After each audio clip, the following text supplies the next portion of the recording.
morning, one and all. Welcome back, book family, to Through the Pages with Dee, vlog number 9.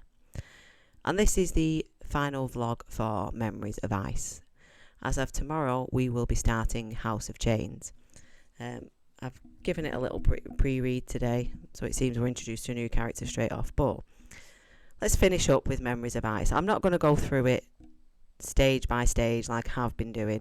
I'm going to kind of round off my thought process. I think that's how I'm going to handle this vlog. So I mostly read this on Saturday, and then I finished the remainder today, and I was up at 5, started at 6, so I've been reading for the last 4 hours, finishing off chapter 25, which, as we all know, is a biggie, a very, very big chapter, but it has to be because it's rounding everything up, isn't it? And it's giving us some answers to some of the fight scenes. Basically, there's been some absolutely astoundingly beautiful moments in this book that have made me cry. I think I've cried more in this book than I have any of the other Malazan books, and somebody did say to me that they were going to put a guess on it, that this would be my favourite. I can't say that. I can't say it's my favourite because Gardens of the Moon had such a huge impact on me for its styling, for its prose, for just exactly what it was about and everything that it was, and all the characters you were introduced to, and just that huge impact that it has on you as a first time read for Malazan. Nothing will ever beat that first feeling of getting into this series. But what I will say is that this could quite easily be a finale. Yes, the end is left open, but it could quite easily be a finale book. You could quite easily read these 3 and just be happy at that, be happy in the knowledge that, yes, we've lost some characters, but some characters have gone on to have new lives and different lives, and this trio of books kind of just formulates a story in itself of the characters that we've met from Gardens of the Moon, and this kind of rounds them up. So you could just leave it as these 3, but I've got no intentions of doing that. I'm going to move on to House of Chains and see just where that's going to take us and what journey we're going to go on there. Some of the surprises that I found in these last few chapters were the finding out of Silver Fox and just exactly what her intentions were. She's never meant to cause any harm, and I kind of knew that. I kind of knew that all she wanted to do was keep her mum. In a roundabout way, all she wanted to do was keep her mum, and her thought process in doing that was to create this dream world for her mum, along with Krupe and Krull and Pranchol, the people that were there in the complicated birthing of Silver Fox and Tattersail and Nightchill and Blurred, and all these people have kind of helped Silver Fox with this process, especially Krupe. He's a fantastic character, an outstanding character, and she didn't want to cause harm. She just wanted to give her mum an opportunity to be back to who she wanted to be. There was no harm in what she wanted to do, and she wanted to give her people to be with, hence why she stole the Rahivi spirits from the barrow, which Quick Ben noticed were missing, and why she donned the Tilanimas. She wanted all these people to be around her mum so her mum wouldn't be alone, and so her mum had people to potentially look upon her in a splendour as she should have been. For all this time that she's been this withered, frail woman dying, she wanted to give her mum a rebirth and a rejuvenation.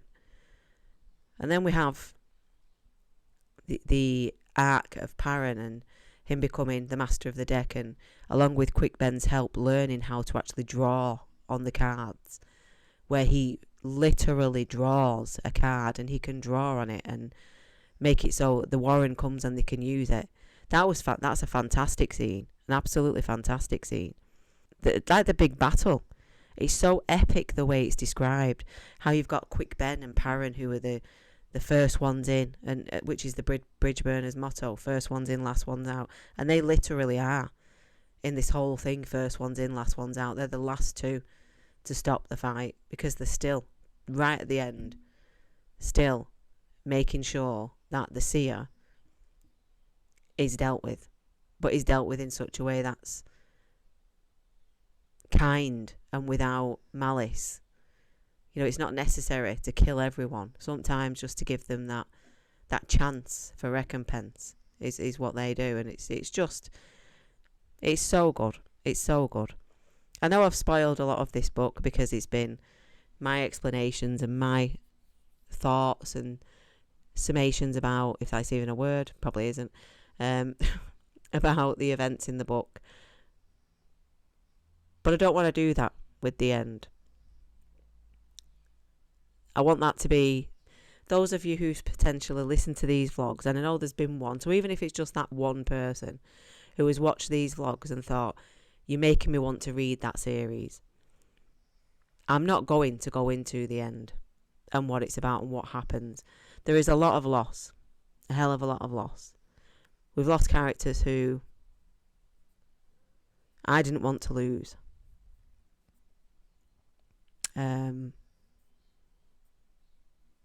And there's a very, very, very touching scene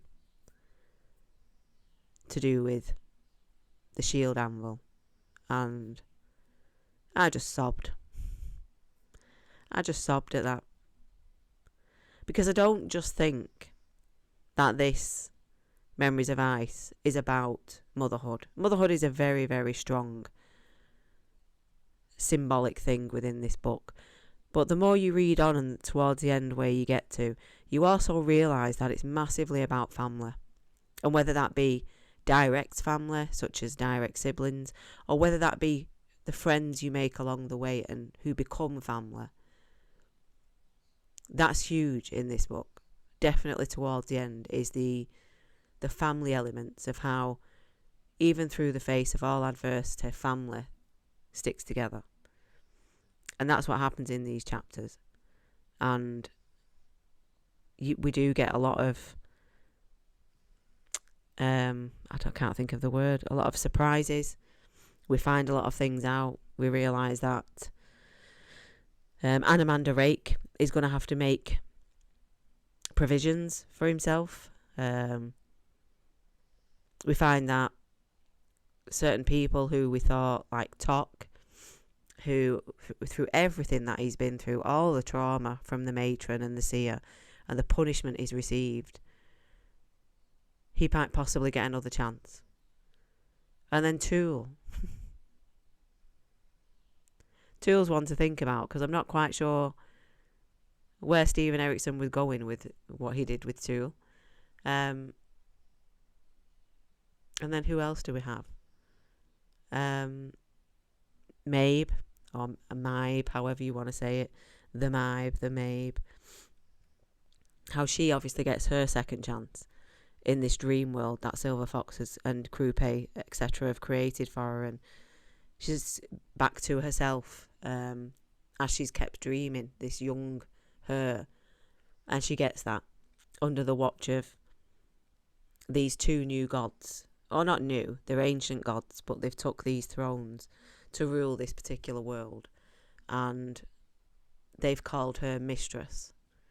So it's not just theirs, it's hers too. And they ask her, does she want to do this particular thing?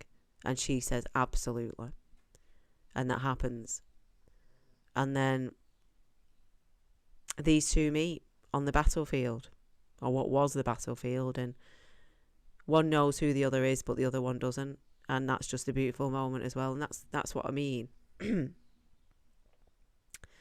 Is the ties of friendship. And how a friend can become family. So I just thought it was beautiful. It's an absolutely stunning book. Stunning. I cannot say that it's better than Gardens of the Moon, because Gardens of the Moon impacted me. That was my first read and it impacted me hugely. What I can say is that this is such a beautiful, beautiful book about motherhood and about family. That's what its main points is the strength that can be found in those relationships, and the love, and sometimes the hate and the pain.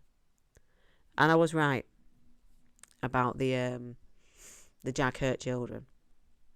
I had a feeling. I said, I don't want to spoil. I've spoiled everything up to this point. I don't want to spoil. A sneaky little tear there. I don't want to spoil.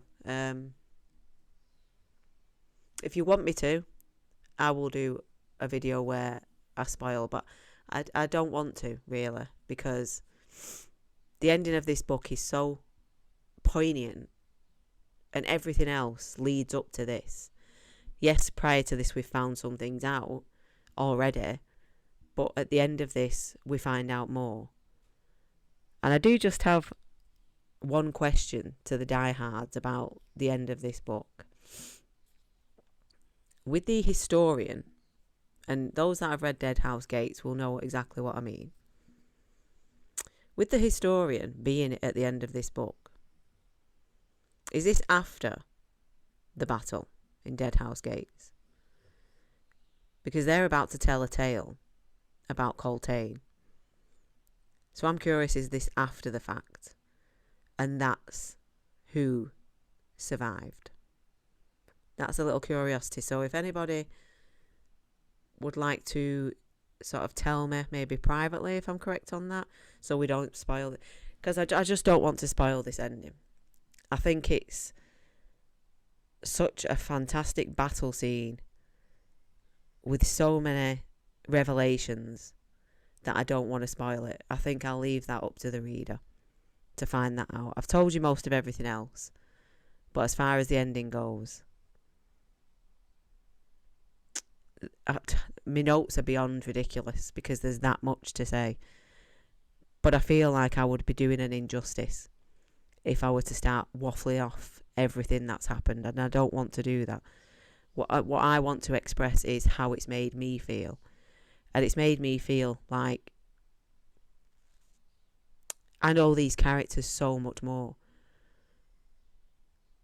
I've felt huge loss for the characters that have gone. Real huge loss, like serious, like they were a member of my family. And that takes a great writer to do that. It takes an immense writer to actually make you feel like that. But that's how I felt. That's how Stephen Erickson has made me feel. It's like I have personally lost someone. Or a few, in fact. 4 predominant ones in particular. 5. Oh no, 4. But I'm not entirely sure if they're all gone. Not entirely sure. There's something about at the end with Perrin, with a stranger who's coughing. I have my questions as to who that is. We're being led to...